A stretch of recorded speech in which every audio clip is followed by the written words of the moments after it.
यहाँ पे जो शौनकादि ऋषि हैं, शिव जी के विषय में इतने सारे सिद्धांत जानने के बाद, शिवलिंग के विषय में जानने के बाद भक्तों की कभी जिज्ञासा, उत्सुकता कम नहीं होती, अपितु बढ़ती ही जाती है।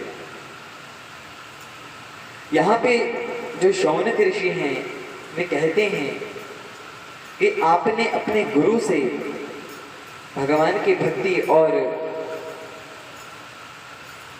जितनी भी महत्वपूर्ण वस्तुएं हैं, ज्ञान है, आपको वो सभी ज्ञात है, आप सब कुछ जानने वाले हैं, आप पे आपके गुरु की कृपा है।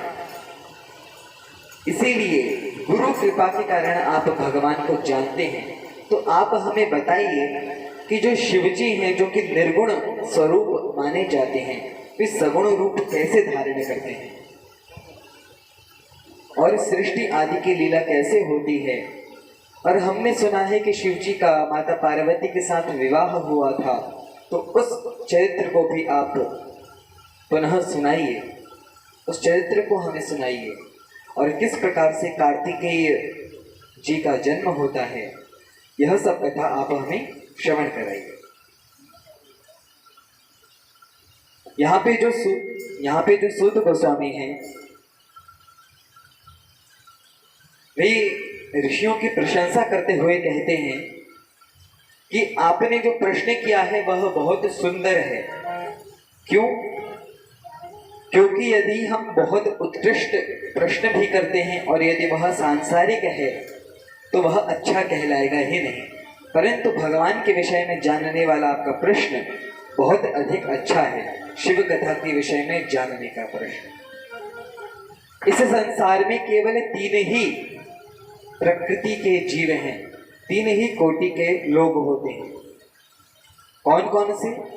पहले विषयी, जो कि पूरी तरह से संसार में डूबे हैं, उन्हें बाकियों से कुछ लेना देना नहीं है, केवल अपनी इंद्रियों के पोषण में लगे हुए हैं, अपनी इंद्रियों को सुख देने में।